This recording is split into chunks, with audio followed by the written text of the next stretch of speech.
Good morning.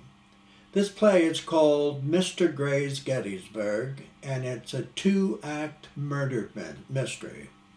It's May 9th, 1950, and Mr. John Gray is 68 years old, a successful banker, and wealthy by investments with the Standard Oil Company since 1909.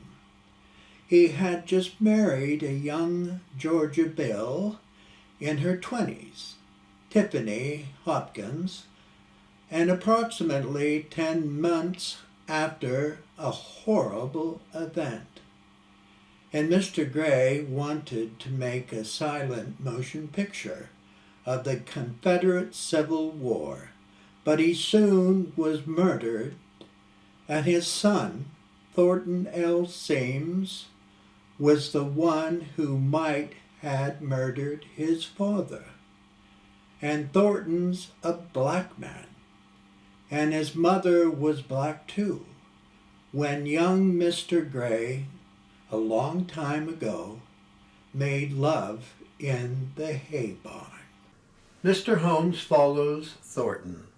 Mrs. Gray slowly moves to the colonel.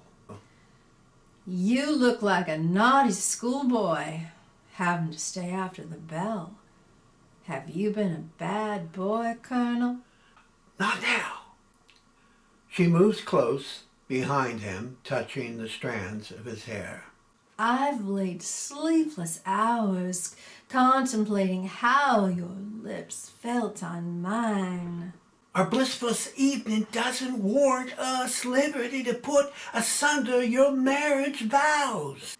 You're out of uniform, and only soldier boys can give orders. He takes a few steps away from her. What we shared is laced with poison, and your husband is capable of destroying us. I know you want to kiss me. She shortens their distance. Not another step.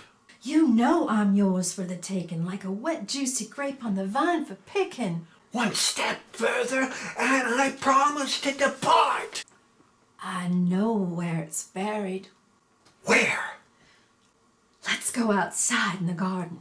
If I whisper any louder, John might grow suspicious. I swear, if this is one of your ploys, I'll never lay eyes on you again. Does my secret deserve a little kiss? Not in here. In my home, we serve a dessert liquor before the main course. She moves to him, and as their lips touch, a sharp gunshot is heard. Off stage, Mr. Gray can be heard. Son of a bitch!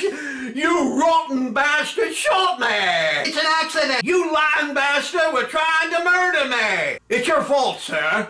Thornton, tell my wife I'm bleeding like a stuck pig. I'm truly sorry, sir. Shut up and get me something to wrap around my hand. Thornton rushes into the parlor. Mrs. Gray? Mr. Gray's been shot. You best come. Is he dying? No, ma'am, but there's a lot of blood. Hurry back and make sure he's not bleeding on my new Oriental carpet.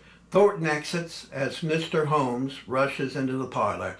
I must be crazy to work for a man like him. What happened? He's not dying, but nothing a shot of whiskey can't cure. How did he get shot?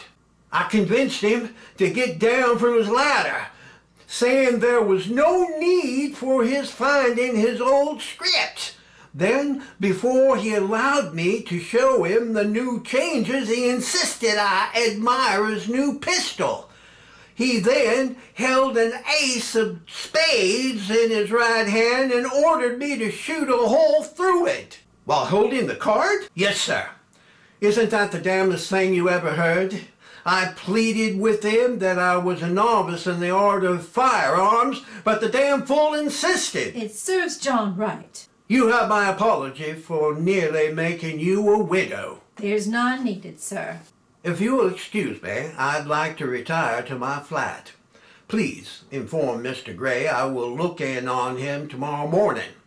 I most certainly hope he can forgive my incompetence. Mr. Holmes, this type of behavior is common with him. Once at a dinner engagement, he empathetically wanted to impress our guests about the brutalities of war, so he swiftly slashed the back of his hand, spewing blood on my immaculate white tablecloth. After the shrieks of terror were heard, he calmly said, "Blood always heightens one's perception of reality." Barbaric! He played you precisely how he intended. I sympathize you're being married to a man like him. Colonel, donate my portion of the pot to his medical expenses. I wish you both a pleasant evening. Good night. Mr. Holmes picks up his valise and exits. I too must leave. Tend to your husband. What about my little secret? It can wait. Let me go with you. Your duties are here. Don't get religious on me, Colonel. A little sin won't hurt any. Thornton enters the parlor. Excuse me, Mrs. Tiffany. He's coming. Show the Colonel to the front door. Thornton and the Colonel exit.